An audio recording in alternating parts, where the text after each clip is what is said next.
भारत कहाँ छिपा कर रखता है अपना सारा सोना। जब किसी परिवार को आर्थिक तंगी का सामना करना पड़ता है तो उसे जो उपाय सबसे पहले नजर आता है वो है उसके पास मौजूद सोना। और केवल आम लोग ही नहीं बल्कि सभी देशों की सरकारें भी संकट के समय के लिए सोने को रिजर्व करके रखती है। इसमें भारत का नाम भी शामिल है।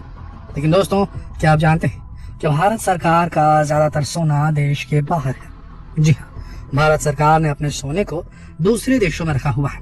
आखिर क्यों? और आखिर भारत सरकार के पास कितना सोना है? वक्त पड़ने पर सरकार इसका इस्तेमाल कैसे करती है? आइए ऐसे ही कई और सवालों के जवाब जानने की कोशिश करते हैं। तो बस बने रहिए वीडियो के अंत तक। और अगर आपने अब तक हमारे चैनल को सब्सक्राइब नहीं किया तो अभी सब्सक्राइब कर लीजिए, बेल आइकन प्रेस करके ऑल क्लिक कर लीजिए। भारत को एक जमाने में सोने की चिड़िया कहा जाता था। ये तो आप भी जानते ही होंगे। ऐसा कहने की एक नहीं कई वजह हैं। इतिहासकार बताते हैं कि सन 1739 में पर्शिया यानी ईरान के शासक नादिर शाह ने दिल्ली पर हमला किया और यहाँ से इतना सोना लूटा कि 3 साल तक किसी को टैक्स देने की जरूरत नहीं पड़ी। इतना ही नहीं, मुगल शासक शाहजहां ने भी अपने लिए एक सिंहासन बनवाया था। ये पूरा ठोस सोने से बना था। इसे तख्त ताउस कहा जाता था। ब्रिटेन भी भारत से बहुत ज्यादा सोना लूट कर ले गया, लेकिन इसके बावजूद भी आज भी हमारे देश में सोने की कमी नहीं हुई है। जी हाँ, एक आंकड़े के हिसाब से हमारे देश में महिलाओं के पास इतना सोना है जिससे हमारा देश एक बार फिर सोने की चिड़िया बन सकता है। भारतीय महिलाओं के पास 22,500 टन सोना है अनुमानित। इसकी कीमत 1.4 ट्रिलियन डॉलर यानी कि 107 लाख करोड़ रुपए के आसपास बैठती है। यह कीमत भारत की जीडीपी का 45% है। लेकिन ये सोना आम लोगों का है। इसमें सरकार का कोई दखल नहीं है, ना ही सरकार इसका इस्तेमाल कर सकती है। इसलिए सरकार अपनी जरूरत के लिए अलग से सोना खरीद कर रखती है, क्योंकि सरकार इस बात को अच्छी तरह जानती है कि जब उसे पैसों की जरूरत होगी तो वो इस सोने को गिरवी रख कर पैसे जुगाड़ सकती है। पिछले कुछ समय से बढ़ती महंगाई और अस्थिर इकोनॉमी ने सरकार को पहले से ज्यादा सोना खरीदने पर मजबूर कर दिया है। पिछले कुछ वर्षों में भारत के सेंट्रल बैंक रिजर्व बैंक ने भी काफी अधिक मात्रा में सोना खरीदा है। रिजर्व बैंक पिछले 2 साल में ही लगभग 100 टन सोना खरीद चुका है। इस वजह से देश का गोल्ड रिजर्व इतना हो गया है कि इस समय भारत पूरी दुनिया के देशों में गोल्ड रिजर्व की लिस्ट में 9वीं पोजीशन पर पहुंच गया है। विश्व स्वर्ण परिषद की ऑफिशियल वेबसाइट यानी गोल्ड हब की एक रिपोर्ट के अनुसार भारत के पास कुल 760.42 मीट्रिक टन सोने का रिजर्व है, जिसकी कीमत 41 बिलियन डॉलर है। गोल्ड रिजर्व के मामले में फिलहाल भारत भले ही 9वें पायदान पर हो, लेकिन सोना खरीदने के मामले में दूसरे नंबर पर पहुंच चुका है। साल 2021 में जहां थाईलैंड ने करीब 90 मीट्रिक टन सोना खरीदा, वहीं भारत ने 77.5 मीट्रिक टन सोना खरीदा। बीते सालों की खरीदारी पर गौर करें तो धीरे धीरे भारत गोल्ड रिजर्व बढ़ाता जा रहा है। इसके लिए वो साल दर साल ज्यादा से ज्यादा सोना खरीद रहा है। रिजर्व बैंक ने सिर्फ अप्रैल 2022 से सितंबर 2022 के बीच ही 132.34 टन सोना खरीद लिया था और इस वजह से 2022 में आरबीआई दुनिया में सबसे ज्यादा सोना खरीदने वाला सेंट्रल बैंक बन गया था। इससे पहले यानी सन 2021 में तीसरे पायदान पर था आरबीआई दुनिया भर में, जबकि 2020 में सिर्फ 41.68 टन सोना खरीदा गया था। लेकिन एक सवाल जो आपके मन में भी आ रहा होगा कि हम सभी तो अपना सोना या तो घर की तिजोरी में रखते हैं या बैंक के लॉकर में, लेकिन जब सरकार इतनी बड़ी मात्रा में सोने को स्टोर करती है तो वो उसे रखती कहाँ होगी? चलिए देखते हैं।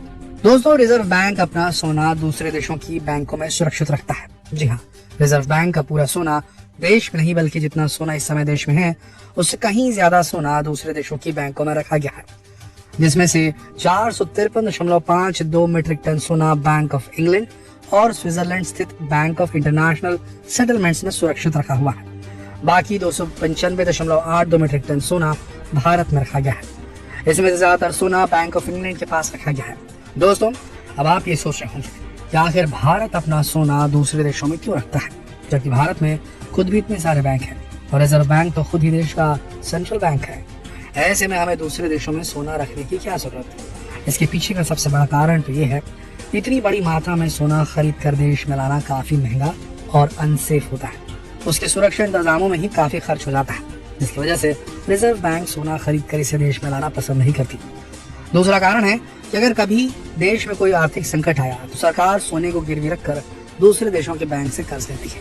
ऐसे में सोने को वापस दूसरे देश लेकर जाना और उसे गिरवी रखना एक बहुत बड़ी समस्या होती है। इसलिए सरकार सोने को विदेशी बैंकों में ही सुरक्षित रखना पसंद करती है। अच्छा दोस्तों, क्या आप जानते हैं कि हमारे देश ने कभी सोने को गिरवी रखकर पैसे उधार लिए हैं? क्या लगता है आपको ऐसा हो चुका है? सन 1990-91 में जब देश बैलेंस ऑफ पेमेंट क्राइसिस को झेल रहा था, देश की आर्थिक स्थिति काफी खराब थी, भारत दिवालिया होने की कगार पर था। उस समय चंद्रशेखर केयर टेकर प्रधानमंत्री थे। उनकी अनुमति से भारत सरकार ने 47 टन सोना विदेश में गिरवी रखकर अपना कर्ज चुकाया था। एक चार्टर हवाई जहाज मुंबई एयरपोर्ट पर आया था और उसमें यह सोना रखवाया गया। फिर ये जहाज इंग्लैंड के लिए उड़ गया। तब सरकार ने 50 करोड़ डॉलर से कम जुटाए थे। ये राशि आज काफी कम लग सकती है, लेकिन उस समय इस राशि ने देश को एक बड़े संकट से उबारा था। विमान में सोना रखकर विदेश भेजना आज तक के भारतीय इतिहास का सबसे दुखद अनुभव में से एक है। और इसी घटना से सबक लेते हुए रिजर्व बैंक ने सोना दूसरे देशों के बैंकों में सुरक्षित रखना शुरू कर दिया। दोस्तों, अगर गोल्ड रिजर्व की बात करें तो यहाँ भी अमेरिका नंबर 1 है। वर्ल्ड गोल्ड काउंसिल की 2022 की दूसरी तिमाही की रिपोर्ट के अनुसार गोल्ड के हिसाब से दुनिया में सबसे अधिक सोना अमेरिका के पास है। अमेरिका के पास रिजर्व में 8133.47 मीट्रिक टन सोना मौजूद है। इस लिस्ट में दूसरा स्थान जर्मनी को मिला है। वर्ल्ड गोल्ड काउंसिल के अनुसार रिजर्व के रूप में जर्मनी के पास दूसरे नंबर पर सबसे अधिक यानी 3355.14 मीट्रिक टन सोना मौजूद है। इस लिस्ट में इटली तीसरे स्थान पर आता है। इटली के खजाने में 2451.84 मीट्रिक टन गोल्ड रिजर्व में मौजूद है। इस लिस्ट में चौथे स्थान पर फ्रांस का नाम दर्ज है। सबसे अधिक गोल्ड रिजर्व वाले देशों में शामिल फ्रांस के पास 2436.5 मीट्रिक टन गोल्ड रिजर्व मौजूद है। रूस का नाम इस लिस्ट में 5वें स्थान पर आता है। रूस के पास 2299 मीट्रिक टन सोना मौजूद है। इस लिस्ट में भारत से ऊपर चीन, स्विट्जरलैंड और जापान का नाम भी आता है। भारत का नाम इस लिस्ट में 9th पोजीशन पर है। लेकिन जैसे कि हमने आपको शुरू में ही बताया था कि भारत की सरकार के पास मौजूद गोल्ड रिजर्व के आंकड़े हैं, जबकि भारतीय महिलाएं इस मामले में भारत सरकार से कहीं आगे हैं। इसके अलावा भारत में सोने की मांग हमेशा बनी रहती है। महामारी के काल में सोने की मांग में थोड़ी गिरावट जरूर आई थी, लेकिन अब एक बार फिर सोने की मांग तेजी पकड़ चुकी है। महामारी के दौर में 2020 में सोने की मांग सबसे कम रही थी। उस समय 446 टन सोना खरीदा गया। हालांकि 2021 में फिर इसमें तेजी आई और साल 797 टन से ज्यादा सोना खरीदा गया था भारत में। दोस्तों, देश के गोल्ड रिजर्व के बारे में जानकारी आपको कैसी लगी हमें कमेंट करके जरूर बताइएगा। और जितना हो सके वीडियो को शेयर कीजिए फेसबुक पर, व्हाट्सएप पर, यूट्यूब पर। याद रखिए, ज्ञान बांटने से बढ़ता है, तो शेयर कीजिए वीडियो। कल फिर मिलते हैं एक और दिलचस्प वीडियो में। तब तक के लिए आप सबका इस वीडियो के अंत तक बने रहने के लिए दिल से धन्यवाद।